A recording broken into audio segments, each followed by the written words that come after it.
Bullet එකේ ඔබට ආයුබෝවන්. අපි අද මේ අපේ රටේ කොරියානු හිමියත් එක්ක ජීවත් වෙලා හිමේ ජයගත්ත කෙනෙක් එක්ක ඔහුගේ ජීවිත කතාව අරගෙන යන ඔබ ළඟට ඔබේ ජීවිතේ සාර්ථක කර ගැනීම වෙනුවෙන්.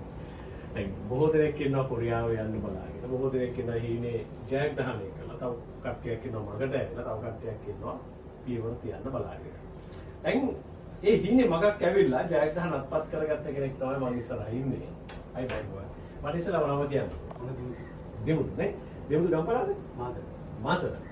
මාතර කොහෙද? මාතර උරුමුකේ. මාතර උරුමුකේ. දැන් මොනවද මේ දවස්වල කරන්නේ? මේ දවස්වල නම් ස්කිල් ටෙස්ට් මාන්ස් වෙනවා. කොරියානු විෂය නේ? ජොබ් එකක් කරන්නේ නැහැ. ජොබ් එකක් කලින් කරා. කොරියන් කරන්න ඕන නිසා ජොබ් එකෙන් අයින් වුණා. මොකද කරපු ජොබ් එක? සේල්ස් ජොබ් එක. සේල්ස් ජොබ් එක. දැන් ජොබ් එකෙන් අයින් වෙලාම කොරියන් කරන්න හිතුනේ.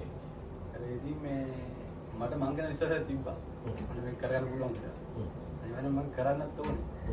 ඒ නිසා මේ ජොබ් එකෙන් අයින් වෙලා ෆුල් ටයිම් පාඩම් කරා.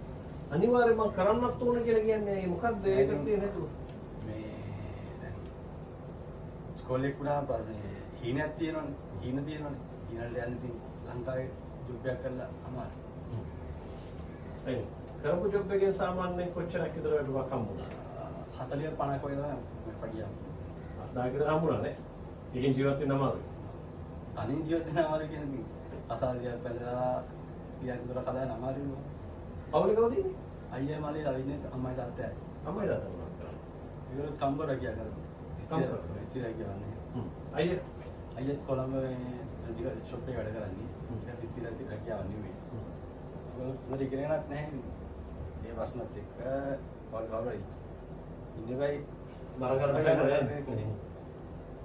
ඒකෙන්ද බරට නේ ඒ බරට කරලා දේවා කාලා දීවා. හරි. දැන් කොරියන් යන්න හිතුනේ දැන් මේ වෙලාවේ ඊශ්‍රායල් තියෙනවා, ඩුබායි තියෙනවා. තව කට්ටිය තව රටවල් වලට යනවා ජොබ් කරන්න. ඇයි ඔබට කොරියාව යන්න හිතුනේ? අපේ ගමේ ඉන්නවා ඔය ගොඩක් කොරියන් කිව්වා අය. ඒගොල්ලෝ විස්තර කතා අහුවම ආසෙ හිතෙනවා. ඊට පස්සේ YouTube වීඩියෝ ඒ ඔක්කොම බලලා මේ ඒවා ඉතින් ආසාව හැදුනා. කොරියාට යන්න.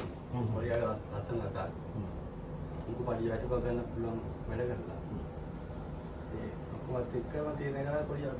මේ ඉබයිලා. හැබැයි රජු සේල්ස් ජොබ් එකක් කරද්දී එච්චර මහන්සි වෙන්න නැහැ. ඔබ යන්නේ කොරියාවට. කොරියාව කියලා කියන්නේ ලේසි පහසු රටක් නෙවෙයි. යන්නේ කම්කරු රැකියාවකට. මේ සේල්ස් ජොබ් එක කරපු එක හොඳයි කියලා හිතෙන්නේ කොරියාවට ගියාට පස්සේ නේ. නෑ නෑ.